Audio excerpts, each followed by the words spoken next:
Next question है हमारा question number 4. So show that the relation R in R defined such that R is a relation set for A and B pair such that A is less than or equal to B, is reflexive, transitive but not symmetric. तो कैसे check करेंगे? तो पहले हम check करेंगे reflexive के लिए. तो let's check for the reflexive. Reflexive होगा ही नहीं होगा? ऑफ कोर्स होगा. तो A comma A belongs to R relation set में आएगा नहीं आएगा? सेम वैल्यू के लिए, A और B की सेम वैल्यू के लिए रिलेशन सेट में आएगा, क्योंकि जो A है वो एक दूसरे के इक्वल है. लेस देन या इक्वल होना चाहिए, तो दोनों में से एक होना चाहिए. तो लेस देन इक्वल आ रहा है हमारा रिलेशन. रिफ्लेक्सिव में हम क्या, रिफ्लेक्सिव सेट कब होगा, रिलेशन कब होगी? जब A बिलोंग्स टू R होना चाहिए, यानी कि सेम वैल्यू A और B की सेम वैल्यू रिलेशन सेट में आनी चाहिए. तो यहाँ रिलेशन सेट में आएगी, क्योंकि यहाँ A और B को क्या होना चाहिए, या तो इक्वल होना चाहिए या A लेस देन B होना चाहिए. तो इक्वल आ रहा है, तो हम बोल सकते हैं सिंस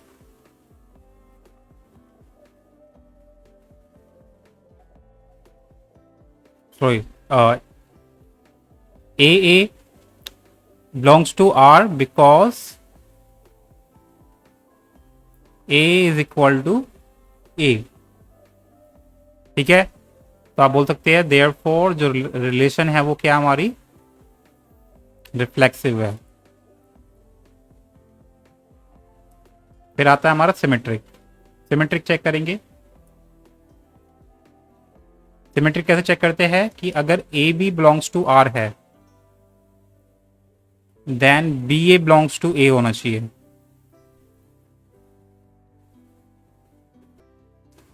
तो सिमेट्रिक नहीं हो सकता, क्योंकि अगर गाइस 2 और 4 बिलोंग्स टू आर है, यानी कि 2 इज लेस देन 4 है ना?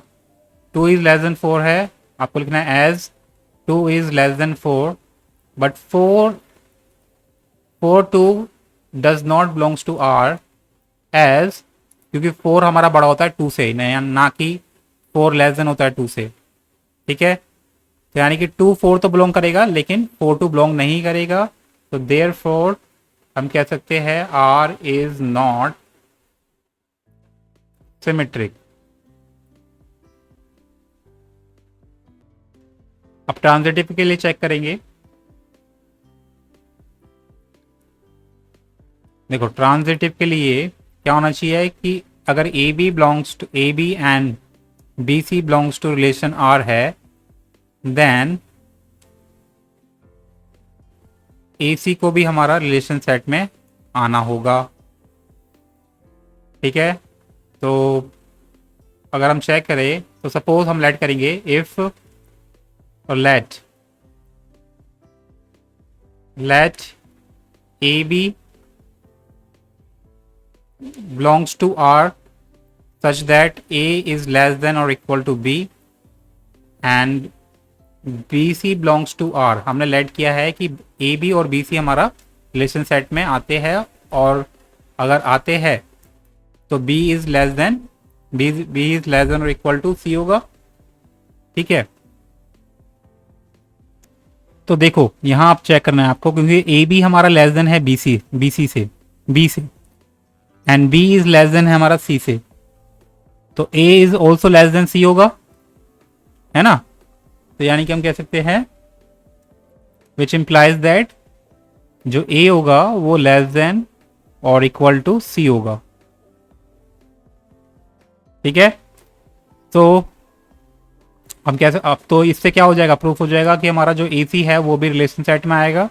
देखो अगर 2 इज लेस देन 4 है एंड 4 इज लेस देन 8 है, तो 2 इज लेस देन 8 भी तो होगा, है ना? तो वही ऑब्वियस बात है. तो यानी कि ए सी भी हमारा रिलेशन सेट में आएगा. तो देयरफॉर हम कह सकते हैं कि जो रिलेशन सेट है is transitive.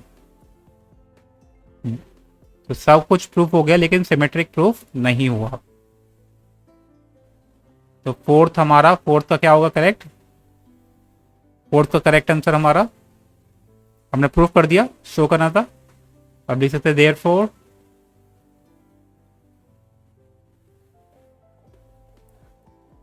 the relation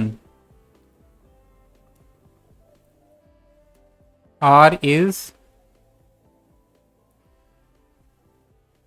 reflexive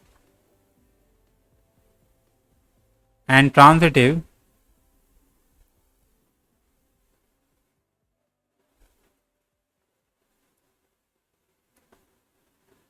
but not